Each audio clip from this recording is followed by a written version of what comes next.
अध्यक्ष महोदय, 10वीं पंचवर्षीय योजना पर विचार करते समय सदन के दोनों पक्षों के सदस्यों ने जो महत्वपूर्ण प्रश्न उठाए हैं, उन पर विचार किया जाना बहुत आवश्यक है। अध्यक्ष महोदय, 9वीं पंचवर्षीय योजना का अब अंतिम वर्ष चल रहा है और इस योजना के अंदर जो चीज़ें कही गई हैं, ऐसा लगता है कि उसके अंदर परिवर्तन करना कठिन है, बदला भी नहीं जा सकता। अध्यक्ष महोदय, कुछ चीज़ें की जा सकती हैं उसके अंदर आज भी। कुल कितना खर्च है यह तय नहीं किया गया, केवल कटौती ही निश्चित की गई है।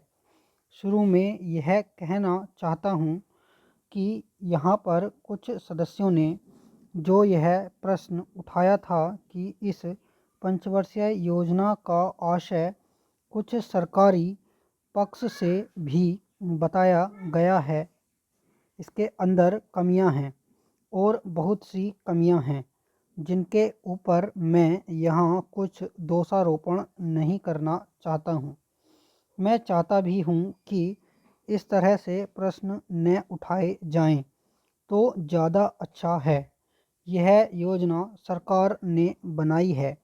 यह योजना मंत्रिमंडल ने पहले बनाई और अनुमोदन होने के बाद भी इसमें कुछ कमियां रह गई हैं। तो यह कमी रहने का दोष किसके ऊपर है? मैं समझता हूँ सदन के सभी सदस्य इसको जानते हैं। बहुत से लोगों ने दिल्ली के प्रश्न उठाए, जो दिल्ली के साथ अन्याय किया गया है, तो मैं समझता हूँ इस बारे में सब आवाज़ उठाएं। इस बात की आज ज़्यादा ज़रूरत है। मैं यह कहना चाहता हूँ भारत सरकार से, या जिन्होंने ये सारी योजनाएं बनाई, उन्होंने वास्तव में यहाँ के साथ बड़ा बुरा किया, यहाँ के साथ अन्याय किया, क्योंकि उन्होंने इस पंचवर्षीय योजना को बनाते समय ध्यान नहीं दिया कि क्या योजना बना रहे हैं, गलत बना रहे हैं या सही बना रहे हैं, इनसे क्या लाभ हानि होगा। इन सब बातों पर उन्होंने विचार नहीं किया। तो मैं समझता हूँ ऐसी परिस्थितियों के अंदर यह ठीक नहीं है। ऐसी दशा में जहाँ पर 5 वर्षों में आने वाली योजनाएं बेकार बनकर रह जाएंगी, जो कटौती निश्चित की गई है उसको समाप्त करना चाहिए, ताकि दिल्ली को हम अंतर्राष्ट्रीय स्तर का एक आदर्श नगर बना सकें। यह बहुत ही आवश्यक है यदि हम इस स्थान की उन्नति चाहते हैं। इसलिए अब मैं अपना कथन इन शब्दों के साथ ही समाप्त करता हूँ। अध्यक्ष महोदय, आपने मुझे 10वीं पंचवर्षीय योजना पर बोलने का अवसर दिया, इसके लिए मैं आपका आभारी हूँ। आपने मुझे कम समय दिया, इसके लिए भी आभारी हूँ। अभी मेरे से पूर्व कुछ सदस्यों ने हम पर यह आरोप भी लगाया कि हम योजना में विश्वास नहीं रखते। उन्होंने तो यह भी कहा कि हमारे चुनाव घोषणा पत्र में भी उनको इस बारे में कुछ नज़र नहीं आया। मैं इस बारे में यह निवेदन करना चाहता हूँ कि उन्होंने कोई दूसरा घोषणा पत्र देखा, गलत घोषणा पत्र पढ़ा और उसी को हमारा घोषणा पत्र समझ बैठे। लेकिन मैं यह कहना चाहता हूँ कि हमारा घोषणा पत्र इस समय मेरे पास है।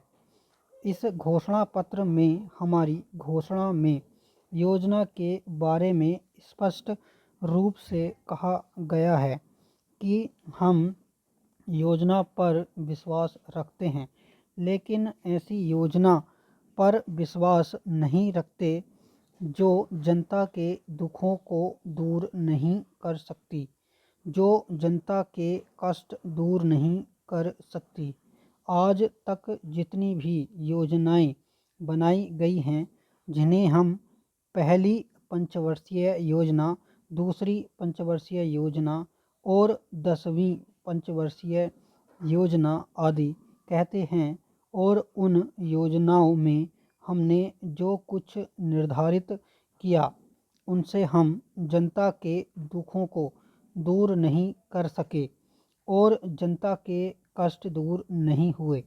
इन योजनाओं के परिणाम भी हमारे सामने हैं। बड़े बड़े अनुभवी बैठे, उन्होंने योजनाएं बनाईं, लेकिन योजनाएं ठीक प्रकार से कार्यान्वित नहीं की गईं। उन योजनाओं में काफ़ी दोष थे, जिसके कारण ये योजनाएं लोगों के दुखों को दूर नहीं कर सकीं। लोग दुखी ही रहे। मैं यहाँ पर कहना चाहता हूँ कि जो हमारी योजना थी, उसका परिणाम क्या निकला। उसका परिणाम यही निकला कि हमें रुपए का मूल्य कम करना पड़ा। जो योजना होती है वह राष्ट्र धन को ऊंचा करने के लिए बनाई जाती है, लेकिन हमारे सामने आंकड़े हैं, इसका परिणाम हमारे सामने है।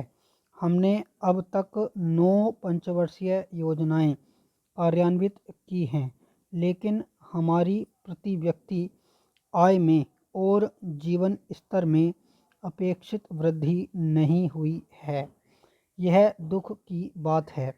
मैं यह कहना चाहता हूँ कि हमारा ऐसी योजना में विश्वास नहीं है जो जनता के कष्टों को, जनता के दुखों को दूर न कर सके।